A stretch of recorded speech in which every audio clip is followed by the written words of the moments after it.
No. You're okay. No.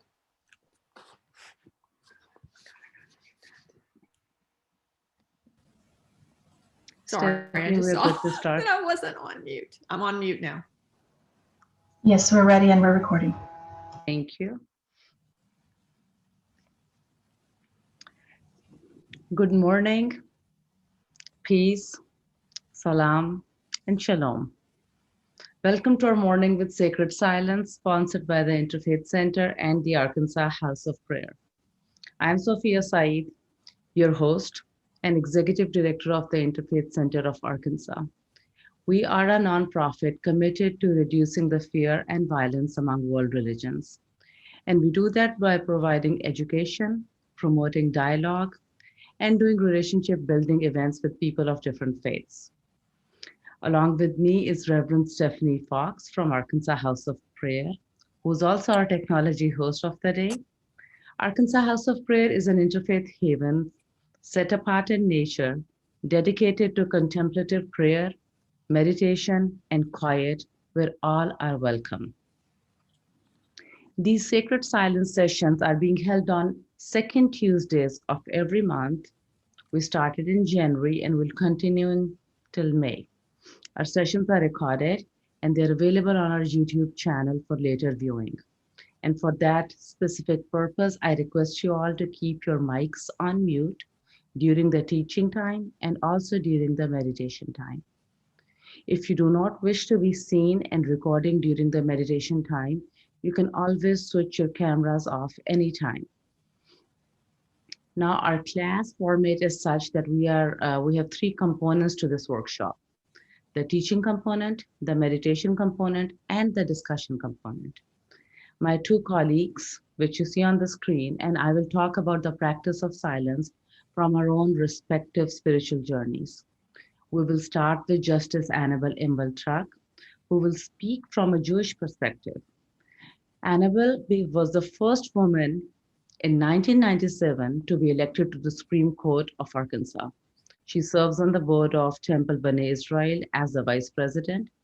Annabelle is a practitioner and teacher of Musar, which is a Jewish mystical tradition, a virtues-based approach to Jewish ethics and character development. Right after Annabelle, I will teach. I'm the executive director of the Interfaith Center, as I just said, and I also lead and chair a board of a local mosque called Medina Institute. Right after me, Reverend Susan Sims Smith, who is a psychotherapist and an Episcopal priest, will teach. Susan is the founder of both Arkansas Interfaith Center and also the Arkansas House of Prayer. Susan finds dreams, silence, and meditation as her deepest ways to connect to the divine. After all three of us have taught for 10 minutes each, Susan will lead us into the meditation and we will sit together in collective silence for approximately 15 minutes. Susan will bring us out of the silence with her bell and then also lead the third component of our workshop, which is the question, answer, and discussion session. On the right side of the screen, or it could be at the bottom of your screen, you should see a live chat button. Now, if you have any question, comment, or a burning thought while the teaching is going on, or when we are sitting in the silence, please post your question and comments in that chat feature, and I'll be sure to include them in the discussion component at the end. And with these logistics out of the way, I would love to start the workshop. Our theme of the day is healing. In the last two sessions, you might remember we talked about how silence helped us cultivate a grateful heart and how silence helps us discover our own compassionate core. Today, we are talking about the healing energy of silence. And I'm going to pass the mic to Justice Annabelle Imber Tuck to start the session. Thank you very much, Sophia. And I'm glad to be here this morning and joining all of you in this session on silence and healing. Silence and healing go hand in hand. There are many facets to healing through silence. This morning, I wish to share a few examples of healing through silence as expressed in the Hebrew Bible and other Jewish sources. Silence is a choice. It is an act of gaining control over tumultuous forces, feelings, and reactions. We seldom speak with wisdom and humility, let alone holiness, when our words bubble out of the cauldron of heated, raw emotion. The power of words, as you know, can be destructive. Relationships can be severed. Trust can be destroyed. In fact, speech can kill at a distance. Gossip, even if true, is harmful. The threshold question is, what impact will my words have? Ecclesiastes states the choice succinctly. There is a time to be silent and a time to speak. Of course, the challenge is how to discern when it is time to remain silent and when it is time to speak. But silence should be the default, giving each of us enough time to reflect on the impact of what we want to share. Silence is a pathway to healing our connections with others and the universe. According to the Talmud, there is no better medicine than silence. In other words, the silent mind is truly a healer. Through silence, we are able to cleanse ourselves, to soothe our nerves and regain our energy. It is necessary for us in the interest of our physical and mental health to consciously avail ourselves of silence as much as possible, to sit quietly without any serious thought or activity is a healthy tonic for our physical health. And it also serves to relieve our cares, anxieties, and mental restlessness. In meditation, we call it centering. In spiritual terms, a soul deprived of silence loses track of itself fast. The only way to build an interior life is through silence. Many of the Musar masters deliberately practiced a fast of silence for a day, a month, a year. In Judaism, during the mourning period immediately after a loved one's death, the community visits the bereaved, surrounding the mourner with mere presence, no words. Silence and presence are healing when the heart is broken. The heart of the universe weeps along with us and promises, even in such terrible moments, the continuing possibility of meaning, healing, and love. I can still feel the presence of those who surrounded me after my husband Ariel died suddenly on November 13, 2001. When tragedy hits, silence is a pathway for attempting to commune with God, the source of existence. Only in silence can we quiet ourselves enough to hear the song of our souls and the voice of its author. In closing, a poem by contemporary Jewish poet Alden Solovey captures the healing power of silence. Entitled, Without a Sound. I whispered a secret prayer to God, who whispered a secret answer to me, so quietly that it arrived in the chambers of my soul without a sound. Oh, how I wish to hear your voice. Oh, how I wish to know your dreams for me. Oh, how I wish to let my heart run wild and free, as light as a bird's song, as true as the call of the shofar, as certain as an angel calling out, Holy, holy, holy. I whispered a secret prayer to God, who whispered a secret answer to me, to trust that blessings arrive in the chambers of my soul without a sound.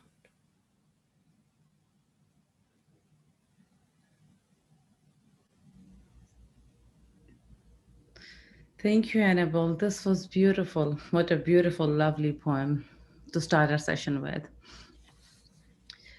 So I was reading about healing practices in my community, which is American Muslim community, primarily immigrants, and also insights about how American Muslims view health.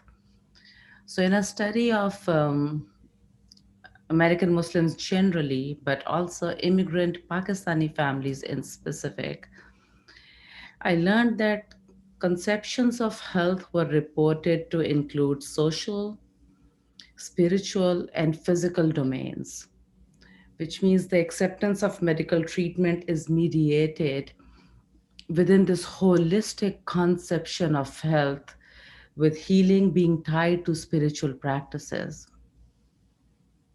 Because the community uses various different practices as healing practices, such as prayer, such as silence, fasting, exercise, family time. All of these promote healthy habits. And that means we use all of them as a part of our healing process. Silence is a huge part of our healing process.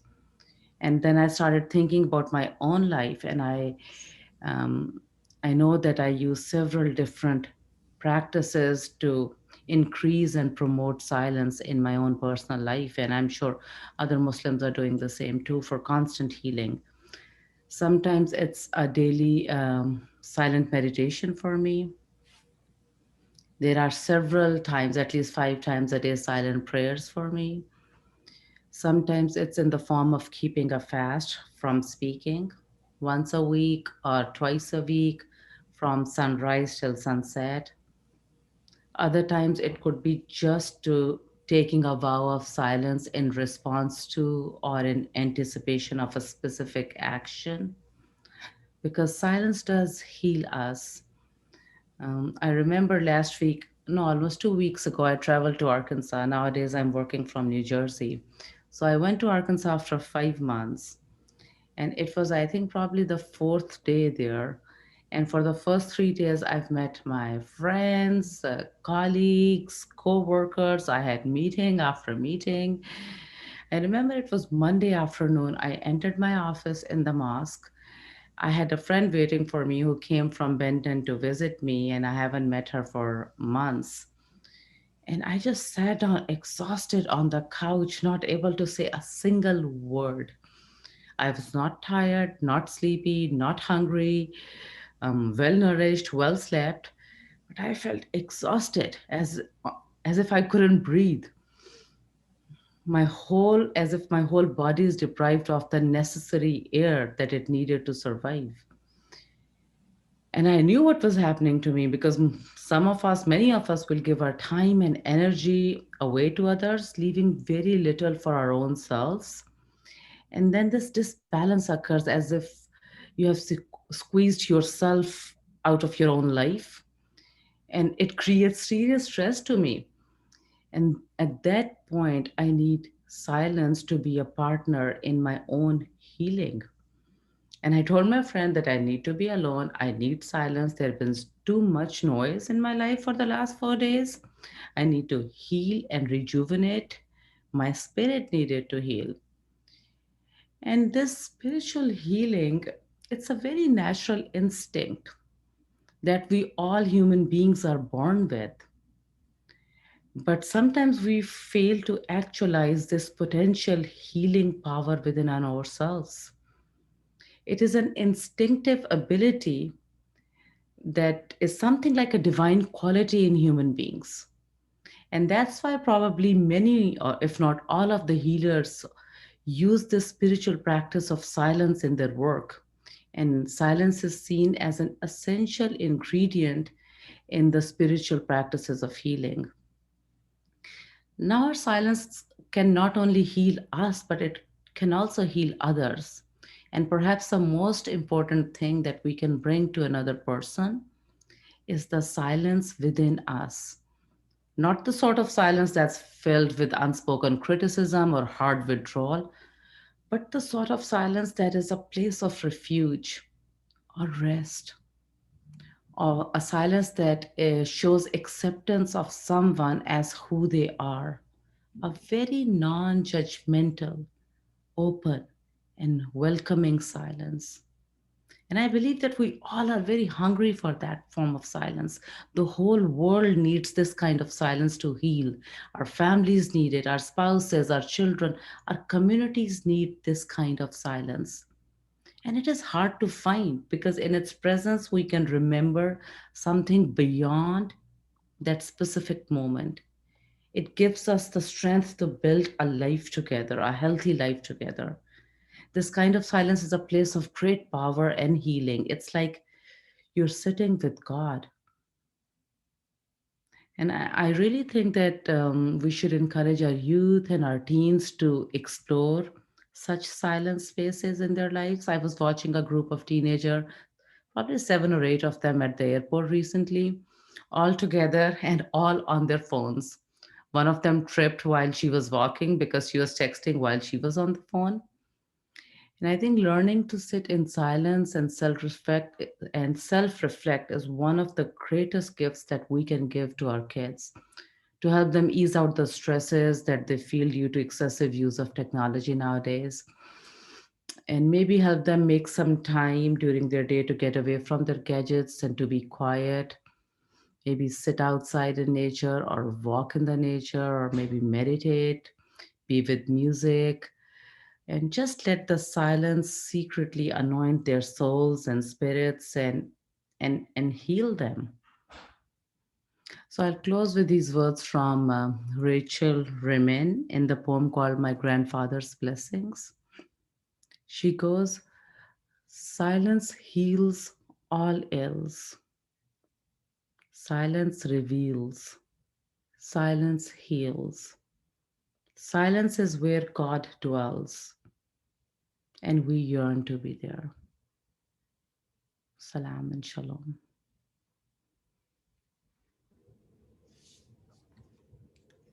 It's a blessing to be together.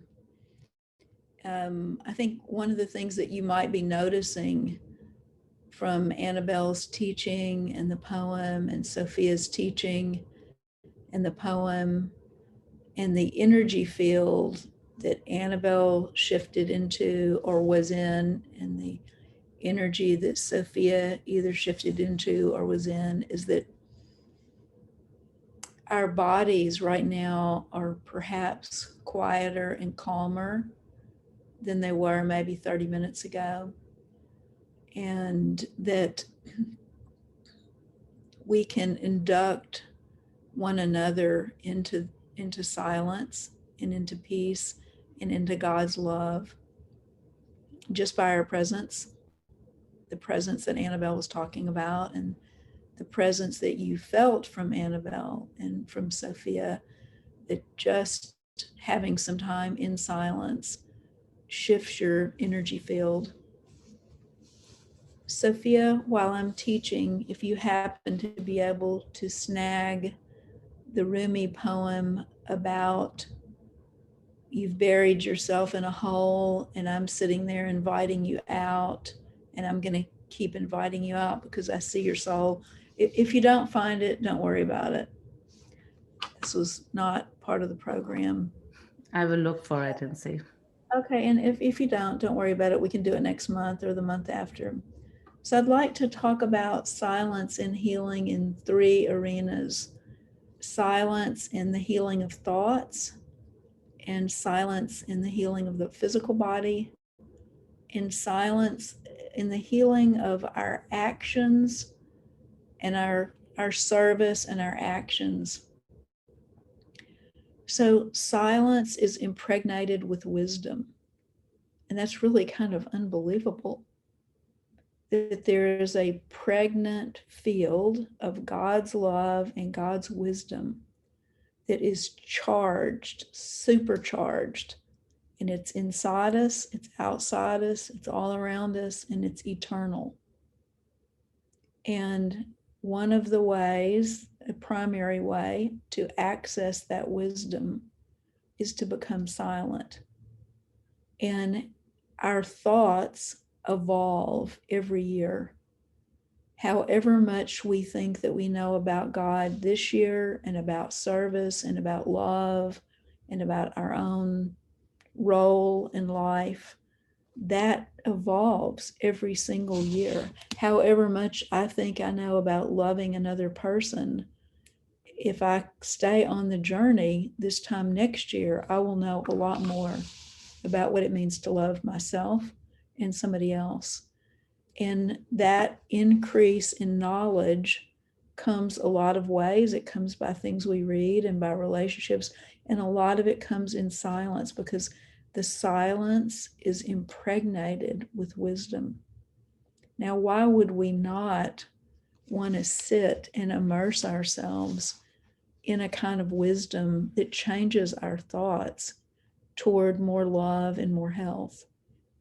And one of the magical things about God's wisdom in silence is that the divine knows each of us so perfectly and knows the exact next step that we need to take in the evolution of our thinking.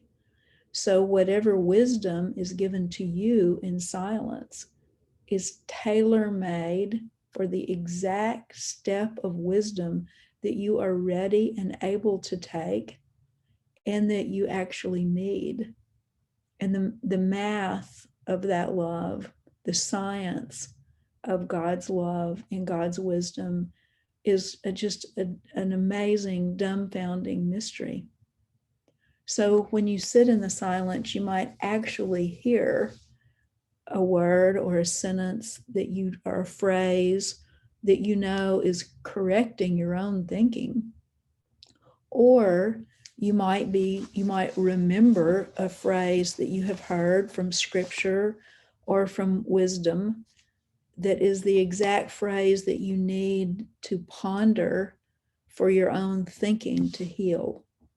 So recently somebody said to me, love means LOVE, let others voluntarily evolve.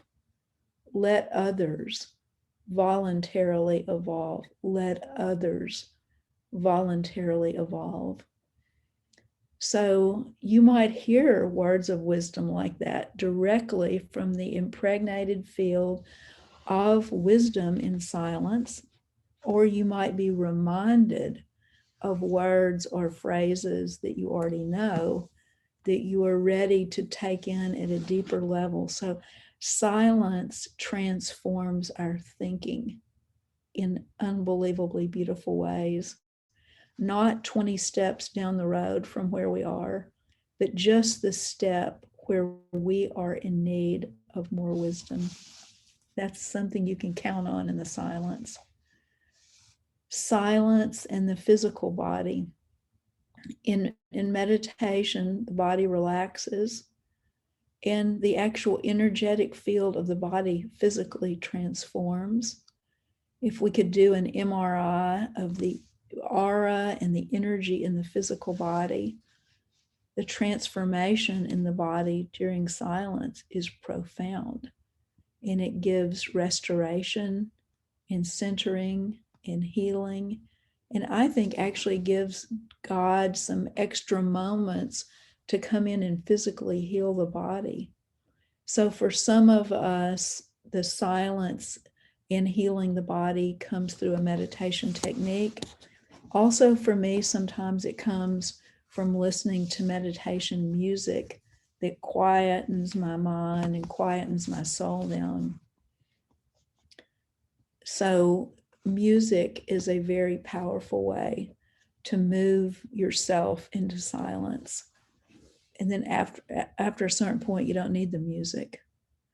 And for me, if I'm just living kind of in an average normal day, my meditation techniques that I use are sufficient and they're fantastic for helping me get quiet.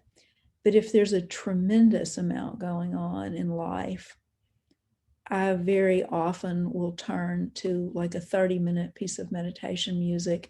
I'll get flat on a bed, I'll put the meditation music on, and I will spiral it through my body.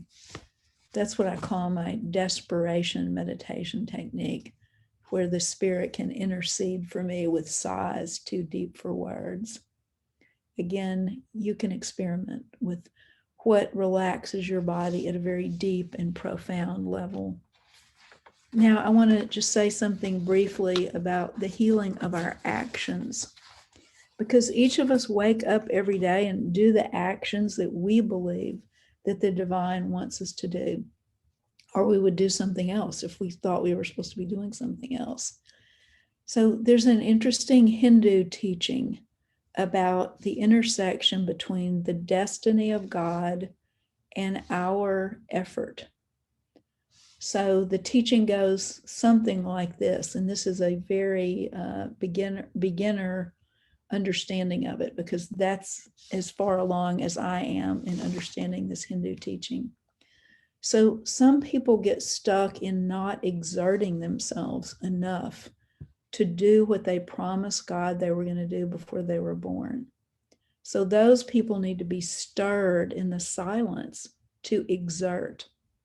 I'll give you an example. Maybe 10 years ago, I was at a Buddhist monastery in northern India doing a tremendous amount of meditation. And I was awakened in the night, and I won't go through the whole thing because we don't have time, but basically I was told to get up and pray. So I did get up and pray for a long, long time. And I heard in that silence that I was supposed to help start an interfaith center, which I did not want to do because I didn't want to exert. I'd already exerted. I'd already helped start other things and done other things. And so as I kept hearing, we need you to do this, and I kept arguing back, like, why? Finally, I heard, well, what else had you planned to do with the rest of your life anyway? So the clear message in the silence was, we're asking you to exert. It doesn't matter if you've already exerted in the past, and it doesn't matter if you don't want to. We're asking you to do this. That came only out of silence. The parallel concept to this in Hinduism is that the divine has a destiny. So let's say I wake up one morning and I decide I'm going to exert, but it does not match with God's destiny. I can exert all day, every day, and if it does not intersect with God's plan and God's destiny, good fruit is not going to be produced out of all that exertion. So I have an incredible aunt. She's actually Rick's aunt, but I claim her, who started Youth Home. And that was many, many years of exertion that produced a tremendous amount of fruit. It's a residential treatment center for teenagers. And then about 10 years after she finished that, and it's still going, she decided to start a Christian renewal center. And she exerted and exerted and exerted and exerted and exerted. And for whatever mysterious reasons that nobody understands, her tremendous exertion and her tremendous competence did not match with destiny. And that beautiful center that was started and was a blessing for a while did not sustain. It did not take hold. It did not take root. And it wasn't because it wasn't a good idea, and it wasn't because she didn't exert. It was because there was not a match for reasons that we don't understand. And it is in silence, and in my opinion, silence only, that can help you go deeply enough to listen. When do I need to exert, and where and how? And how does that match with God's destiny? Destiny, God wanting certain things to happen with humans not exerting to make it happen, that destiny cannot go that far. And humans exerting in the wrong direction without it matching with destiny, that cannot take hold. And silence is embedded with wisdom. And that is the place to go and to listen and to listen and to listen. So before I teach a meditation technique, Sophia, do you mind reading that poem to us? Yeah, I think this is the poem you were saying, which is called There's a Beautiful Creature. So That's it. So okay. as Sophia reads the poem about the beautiful creature, remember that a lot of how God is inviting that out in you and in me is in silence. Okay, this is a poem by Rumi, and here it goes. There is a beautiful creature living in a hole you have dug. There's a beautiful creature living in a hole you have dug. So at night, I set fruits and grains and little pots of wine and milk besides your soft earthen mounds. And I often sing, but still, my dear, you do not come out. I have fallen in love with someone who hides deep inside you. We should talk about this problem. Otherwise, I will never leave you alone.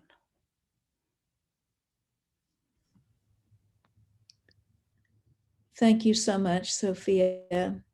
So now I'm going to introduce a simple meditation technique. If you already have a meditation process that you love, you do not need to experiment with something new. New is not necessarily better. You can use your time in silence to enjoy a process that you already love and that is working. If you want or need something different, this is what I'm going to suggest. My suggestion is that you visualize over your head the light and love and warmth of the divine, however you understand that to be. And that you gradually spiral that light and warmth and love very slowly through your body. And because of the way the brain works, we know that we're going to get distracted and our mind is going to go away and we're going to think about this or think about that or worry about this, that, or the other. And so what I want you to do when that happens is the same process that we've taught before. I want you to very gently return your attention to your spiraling of light through your whole body. So, of course, the inner critic wants to come in and say, why can't you stay on track? You're not a good meditator, da, da, da. But what you want to do is just let that be, gently return your attention to the spiraling of the light of love and move it through your body. And when you finish going through the body, go again, go again.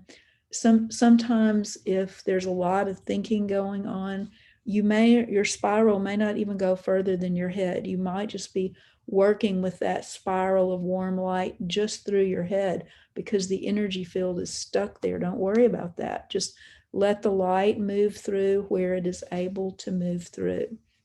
So I'm going to ring a bell to start us, and I'll ring a bell to stop us, and then we'll have some discussion. And let's everybody make sure you're on mute.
So just gradually return your attention to the room, being aware of your feet and your arms and your breath and the colors around you. And if there are any smells around you, just gradually bringing your attention back into the present. And then we'll take a few moments if there is something you would like to share, or a question, or if there's something going on in meditation time in the last month that you want to share or ask about, please feel free. And remember to unmute yourself when you want to.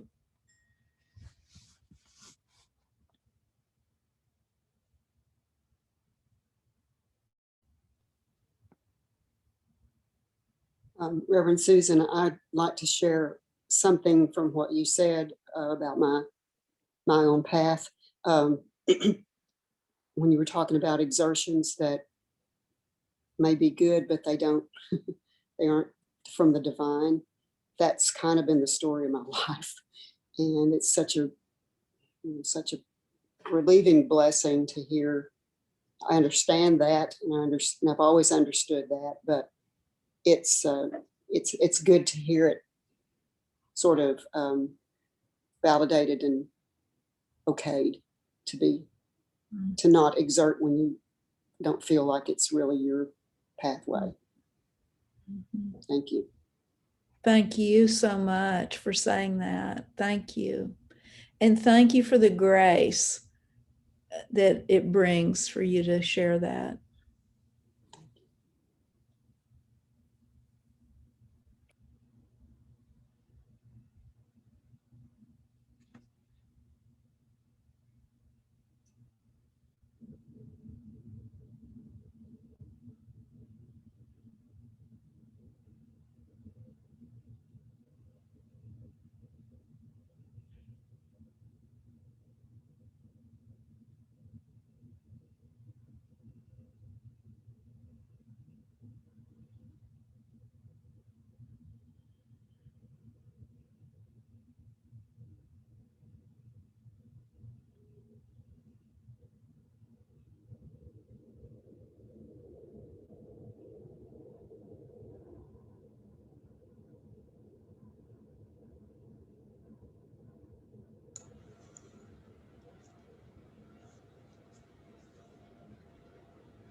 Susan,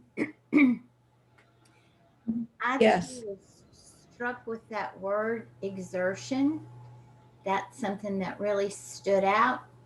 And when I hear that word exertion, I think of like being on the mark, ready, set, go. But it doesn't have to be that kind of whoosh.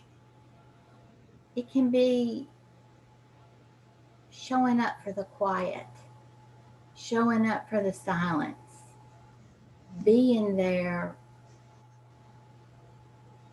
just showing up can be the exertion. So that was a message that I got today, because I've realized that I avoid a lot, that I hide a lot, and I'm trying not to do that anymore, because it's that time in my life where I think, girl, if you're gonna get it done, you better quit hiding. So, but I love the idea that it doesn't have to be the sprint. It is the showing up. And then you get the sign, the message, the word, the phrase, the call. So there's a lot to ponder in exertion. So thank you. You know, Sarah, what I love is that message came to you from the pregnancy of the wisdom in your silence. Yes. You got the message that you needed about exertion from the silence. is so beautiful. So And nice. the presence that Annabelle talked about and that Sophia talked about, you know, the Hindus say that doing meditation is a form of penance. And I kept thinking, what does that mean? And I think what it means is you're sacrificing whatever else you were going to be doing, and you're disciplining your mind to get it to not just run all over the place. And just doing the silence is a form of exertion. You're exerting. It's like a little muscle that we develop when we learn to meditate. We develop a little muscle that allows the mind to come back to the focus of the meditation and to quiet down. So it's a beautiful example of you getting the message you needed from the pregnant silence where the wisdom sits for you. So thank you for teaching us. Thank you.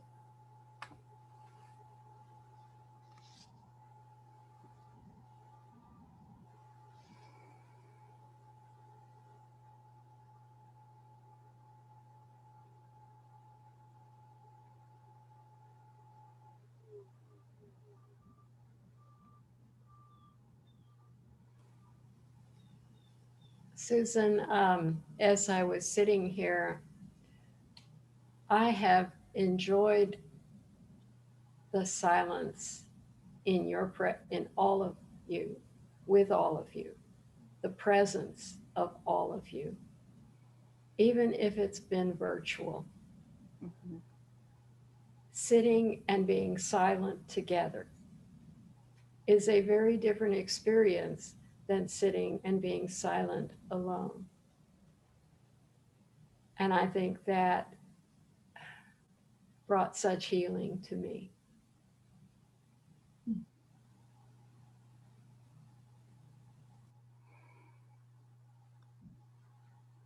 It's really beautiful. It is like an induction process that one person goes into the energy and that inducts the other people, and the other people induct the others. And it's like a tuning fork of silence has wiggled its vibration through our group, and that we've contributed to one another's silence really in a physical way.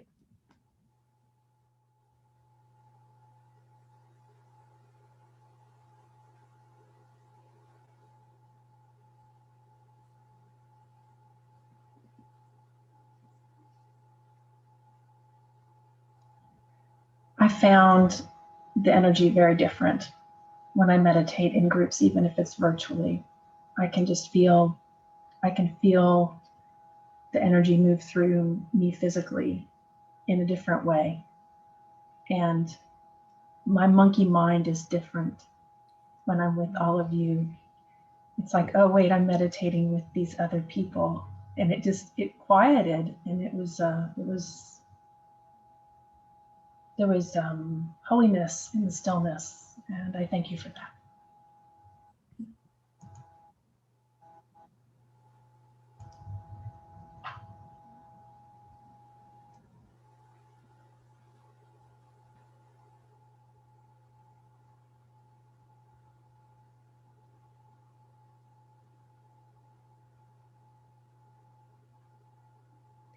It's interesting that as we get ready to close, that and we look back on this session, we've really been comfortable with each other with the silence. So that there have been long stretches of delicious silence. And when I was in graduate school studying to be a therapist, and they were teaching you how to lead a group, they said, if you want people to talk, if you, the therapist, can just be quiet for 30 slow seconds, somebody will talk. Well, whoever was teaching me just hadn't been around enough meditators, because we can sit quietly together a little bit longer. And that's been a blessing today. So I'll close us with a prayer, and we look forward to being with you all again. Let us pray. Eternal Father, Divine Mother, beloved friend, Holy One, may our meditations be deep and filled with your Spirit, and may our daily lives reflect this quiet time with you. Amen. Amen. And I would ask everyone to please complete the survey. The link was put in the chat. Bye-bye, everybody. Thank you.